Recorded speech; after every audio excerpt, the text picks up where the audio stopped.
Hey everyone, welcome to another episode of Real Talk with Real Leaders. And today I'm doing a Philly special version of this, if you will. A lot of the leaders and the pastors I've been talking to are out of town, and this is going to be probably one of the first pastors from Philadelphia area where I'm from that I'm going to be interviewing. And I have with me Pastor Alyn E. of Enon Tabernacle Baptist Church. How are you doing, Pastor? Man, I am doing well, blessed, and appreciative for being able to be in this conversation with you. This is great. I'm honored that you would be here today to be able to do this. We know that we've been, in some ways, missing each other just here and there, but it's so good that we have this technology that we can just zoom in and talk to each other and hear That's what's right. going on in each other's lives. That's right. You just came out with a recent book that I want to make a mention of. It's called The Code of the Righteous Warrior 10 Laws of Moral Manhood for an Uncertain World. Yeah. I Code of the Righteous Warrior. It is my contribution to the conversation about what it means to be a man today, what it means to follow biblical principles in the 21st century. And because I still believe the book, I believe the book says what it says and means what it means. But there's a way of being a man today without all of the trappings of the old chauvinism and all of the trappings that hid behind a false sense of masculinity. But the book still says what it says. Also, I take my experiences in extreme sports and martial arts and use those experiences to teach the 10 biblical principles of moral manhood. So it's just my way of getting in the conversation to pass on what was given to me about what it means to be a man. Yeah, I think that's excellent. There's certain material that is timeless and also material that is timely. And I think this fits both of those, having a book like that. It's very Amen. timely and timeless in light of the times that we're living in. Amen. Amen. Thank you. So I want to start off with this. There's a couple of things that I'm thinking, and me and my wife actually get into talks about, like what is the first thing that we want to do, or what can't we wait to get back to? So I want to start with that kind of easy Mhm. question. Is there some things that you're like, man, once this lifts, once the limitations are not there, I can't wait to get back to you fill in the blank. Oh wow. Yeah, really. What I can't wait to get back to is my regular morning routine. While I've been able to do it somewhat, there's a thing that I do every morning that included going to the gym. That I can still do my devotional piece, but there's a big piece of me that is going to the gym, is getting with an accountability group, and doing that. The first 3 hours of the morning is what I do to prepare me for the world. We're clergy, so once we hit the pavement, we belong to people, and so those first 3 hours were really important to help me be who I need to be for people. It included getting with people to pray. It included getting into the gym. Um, and so that I can't wait to get back to. But what I really am excited about is what my wife and I have carved out as a result of this. I have to admit that she's got a lot going on. I have a lot going on, and we didn't realize how much time we missed each other. So I'm getting excited about fitting our new schedule into our old world. The church and world are going to have to wait for me and Ellen to finish. And I can't wait to get back to the new thing that we're doing and watch my old world adjust to it.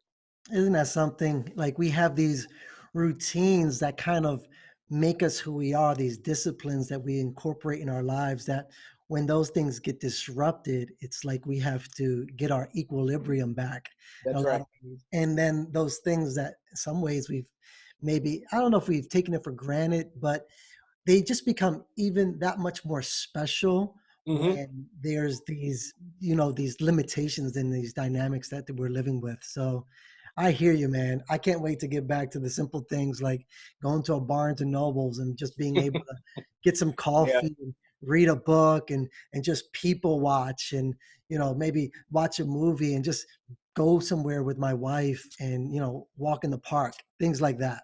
that's right. That's right. Yeah. I, So cool enough. I'm very much involved with martial arts, and it's kind of hard to train by yourself. And you really got to touch another person and be in another group. And it's a significant part of who I am. And so I really look forward to being able to get back to that discipline. Yeah, wow. Well, let's talk about maybe some other moves that you had to make in light of this situation that we find ourselves all in. Hmm. You're one of the larger churches and organizations here in Philadelphia, and so I'm sure there was a lot of things that you had to switch up and gears that you had to change up in order to adjust to the what we were in. And so Yeah. you couldn't normally function the way you function. So you had to find new ways to conduct ministry slash business slash whatever else. So how easy was that for you? And yeah, fill us in on Well, what that looked like yeah. for your world. Thank, thank you. I think, part of the challenge was the generation I'm out of. I'm 56 years old, and so I am a digital pioneer. The younger guys are digital settlers. You all know this world in a way that I don't necessarily. So, getting used to all of the Zoom and all of the streaming, while we were streaming before, I know that the use of the online social media thing is a part of the younger pastor's world in ways that wasn't a part of mine. In fact, I'm of the age where I was very skeptical of Facebook and very skeptical of a lot of the social media stuff. So I had to make the adjustment to really get involved with Facebook Live and Instagram and Zoom, and that's been a big piece. Now, we've been doing online worship for quite a while, so we were already streaming our morning service, but we then did have to make the adjustments for funerals for that. Of course, many of our meetings, accountability groups, all of that is in a Zoom platform now. And I actually love it. In fact, I'm convinced that some of the stuff that I used to do, I can continue to do it in a Zoom context. Let me give as an example. Um, the number of people that have come to Christ and into the life of our church during this period, I'm preparing for a Zoom meeting with just them. Um, and that's not something that I could have sustained physically before. And so my schedule just wouldn't allow for it. They would go to orientation with someone else and new members classes. But now I'm going to get to have a Zoom meeting and actually take a couple of hundred people who have come to Christ through the new members material myself, as the senior pastor, and in a large church, touching people in that way sometimes doesn't happen for the senior pastor beyond the preaching moment. So I'm very excited about that. And but the whole social media piece was the biggest adjustment. Gotcha. Yeah, I think the case for a lot of people, there is just a whole new skill set. But then there was this realization of when we were able to learn how we can actually leverage it, like you were talking about, to actually get closer to people and Yeah. in even in that way make it convenient for people because it would be convenient for you. You can be closer, you can see faces versus being in a room and people have to travel to be there. They Hmm. can do it from a more convenient place. You can do it from a more convenient place and you can make it personal. And then when it's time to go, you just press end and you move on to the next thing. So it's efficient, but at the same time, it's very effective to personally being able to connect with people. That's right. That's right. That's So right. did you discover any other things like new ways of doing things during this time? Like you explaining how you're going to do something for orientation that's different. Yes, What else will be end up being like new normals because you're like, it was so successful that I'm going to be able to make this pandemic proof. And it's I'm glad exactly. you said that with a like a larger church. There's sometimes things we're just in these routines that we never experiment outside of that. But it seems like, or a lot of us just have to do it. We're forced to do it. So Mhm. what are those things that you found that could possibly be pandemic proof new normals because of you discovering it now? Well, one of the things that we found is the use of Zoom and breakout rooms in Zoom. So, there's a way that you can take a couple of hundred people and have a conversation and then break them out into smaller breakout rooms for purpose of prayer. We can do a cell group thing by way of Zoom that I believe is going to be very effective. As a large church with a lot of irons in the fire, every leader in the church knows that the senior pastor can call a meeting that you are required to be at within a 48-hour time. And that used to be such a burden to get people from around physically into space. Those sort of special call meetings don't ever have to be in person again. I mean, we can continue to use this context. I have had more opportunity to touch, if you will, my senior staff and people in ministry this way than even physically being in the room. We Mm. have a Monday evening worship at the first Monday of every month where all of my leaders at every level, we come together and we have a meal, and then we discuss the ministry, we pray, I teach, and then we go out into other rooms. While I'm in the room with 300 people. And this actually feels closer than that room. I've never seen the faces that, not that I've never seen them, but I experience faces on this screen closer than I do if I'm physically in the room. So there are some trade-offs. That's good, yeah, because it kind of we're framed off. Exactly. We're kind of seeing what's the most important part of that time, the eyeball to eyeball. We're hearing each other's voices. That's kind of That's cool. right.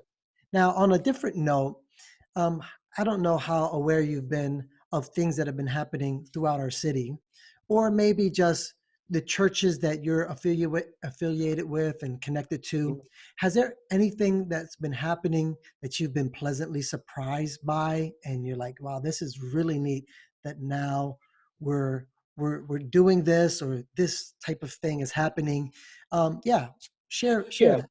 I have been pleasantly surprised by the groupings of pastors together to work together, to help each other, to feed communities, and to do collective ministry. Now, I have to admit that one of the downsides of who I am as an individual, I'm an only child. And so my only childness has played out in ministry in ways that I'm not necessarily proud of. And and so I haven't necessarily been the greatest team player with other pastors, not mad or anything like that. I can do things by myself, and I tend to. This has given me an opportunity to work with other pastors, sometimes in a resource capacity because of the size of the church, and then also in a fatherly capacity because I have been pastoring now for 30 years. And it has been wonderful to watch as persons cross over racial and denominational boundaries out of necessity to meet needs in the community, particularly around feeding.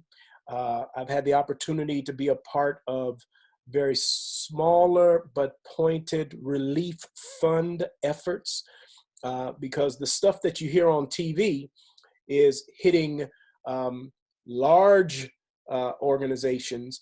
But I was just involved with what is called PA 30 Day Fund, and we were able to help businesses that are smaller than the CARES Act stuff. Mm. And I'm talking about barbershops Mhm. and sole proprietorships, and get dollars to them that are forgivable loans. And that has happened as a result of business people and churches coming together. I have been on conversations with white men that are Republicans, Mhm. uh, and and we have worked together to help people, and that has been a wonderful experience, particularly in light of the national conversation that is happening right now.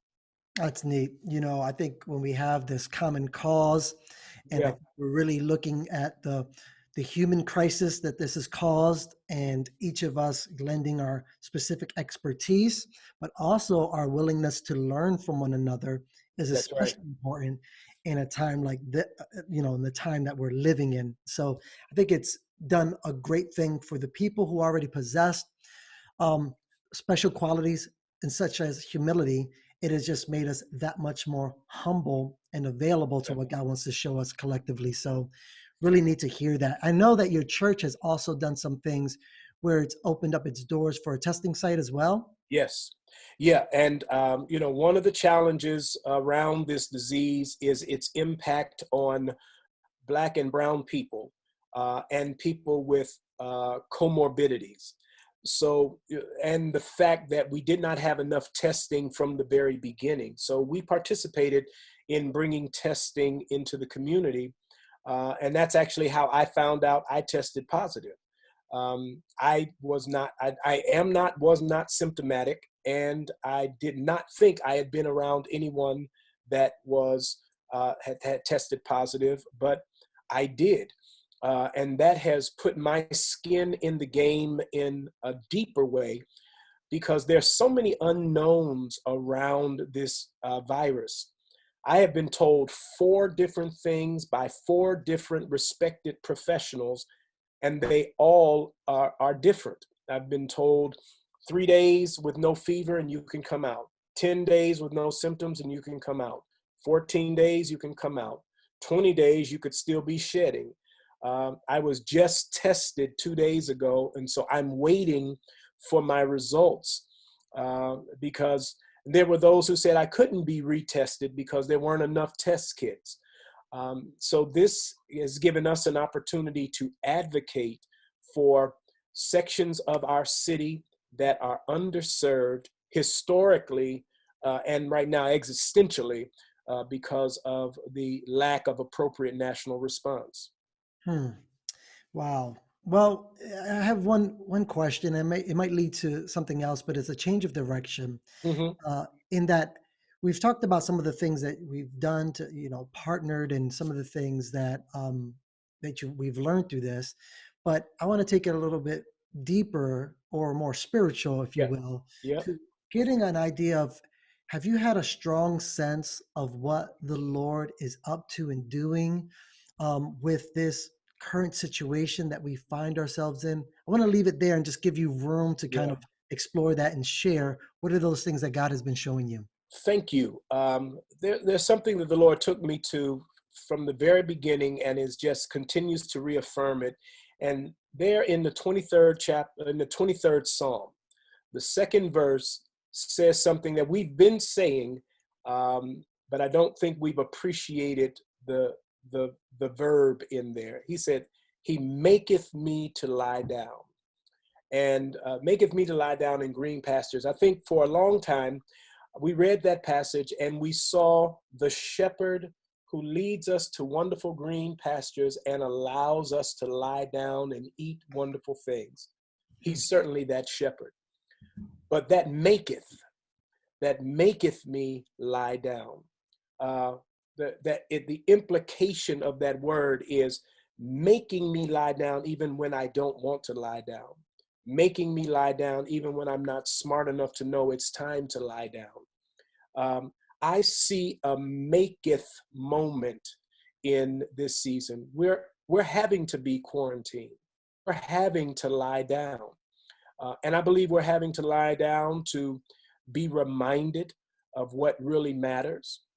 I believe we're being made to lie down to allow God to get back on the throne in America and in our families, to prioritize time with family, to be reminded that a great economy is not the sole definition of a good country, and to remind us of what really makes us a great country, and to remind us what really matters. I did my doctorate in marriage family counseling back in 1998, and so fundamentally I am a marriage counselor. And we know that strong, happy marriages spend 22 hours a week together. And that doesn't include the sleep time. It includes intentional time, husband and wife. And I think you and I know the numbers of marriages that we see uh, that people just don't. And we think that we can't because we're working and we're serving and we're doing. And I think that this is an opportunity for us to lie down and restructure and recommit to what really matters. I know that has been my experience, and I believe that God is saying to us, it's time for you to lie down. It's time for you to get back to my will and my line of prioritizing. And I don't believe that we'll get out of it until we do. And when we do, we're going to get out. I believe this too shall pass. But I believe we're going to have to get back to what the old folk would call the old landmark of prioritizing family, prioritizing Sabbath. I had a conversation. There's a young man who many people know, Pastor Howard John Wesley, who pastors a church in DC, who made it public at the beginning of the year that he was taking a sabbatical. And many people wrestled with, pastors and sabbaticals, and he was brave enough to say it in front of everyone. And I said to him, it looked like you put us all on a sabbatical. We were wondering, could it happen? And maybe all of us needed this moment. So I hear God's voice telling us to lie down, and to reimagine what living for God, living in the earth, and serving really looks like. And then finally, and thank you for this, the truth of the matter is, for most people, even though we see the death rate, for most people, this is it's a difficult cold that you get through, or you don't even have symptoms at all. And that's the truth. The most of us, but for a small portion of us, larger than we would like it, it is lethal. And this is causing us to have to think not about our privilege, but think about our weaker brother. Think about our seasoned saints. Think about the children. So that as we think about reopening, and as we think about all of the implications of saving our economy, we're called to think about the children that have a strange disease connected with this that looks like Kawasaki disease or looks like toxic shock. We're called to think about the people who are in nursing homes that are dying. Even though the majority of us won't, God is calling us to think about the least of these, because if it happens to the least of these, it's happening to him. So we can't go with the average numbers, and we can't go with the probabilities. We have to think about the one. And that's what God's heart is. And I think that's what God has caused us to lie down, to reorient with how we are to think and emphasize. That's well put. And that is some good stuff. I see what you're saying about the resting part. I've even said, like, man, I hope I don't get out of this until I get the fullness of why God caused us to Yeah, step back yeah, and everything like that, including the church. So we've had to reorient, as many people have. But as we've finished reorienting, we still need to learn that lesson of why He is causing us or making us to rest. And that is a particular word there that He puts, right. Make is it almost seems like there's a forcefulness to it, but we know he's gentle, but there's a sense where he wants to emphasize the need for sabbatical or rest. And Yeah. what that does to us, it sets us up for us to be able to have a better future, because if we keep going the way we're going, a lot of times we're running on fumes and Hmm. we're prioritizing poorly. This has caused us to relook at our priorities, That's to look right. at the things that are important. And like you said, I never thought about that, to look at the least of these, if you will, to look at the ones that are suffering and struggling, and and how are we going to treat them or think about them in this time where we might Mhm. be a little bit more privileged or safe, but we know that people are suffering, and this rest causes us to reflect on those things, and how are we going to respond to the That's current right. needs of people more or less, Yeah. privileged.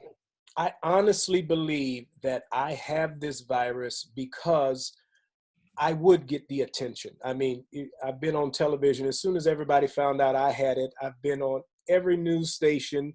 The papers are covering it. And the real issue is I'm allowed to speak for the countless people that get it and nobody cares about. So I'm able to call out the hypocrisy and mendacity around the testing process. I'm able to call out the danger in this whole thing.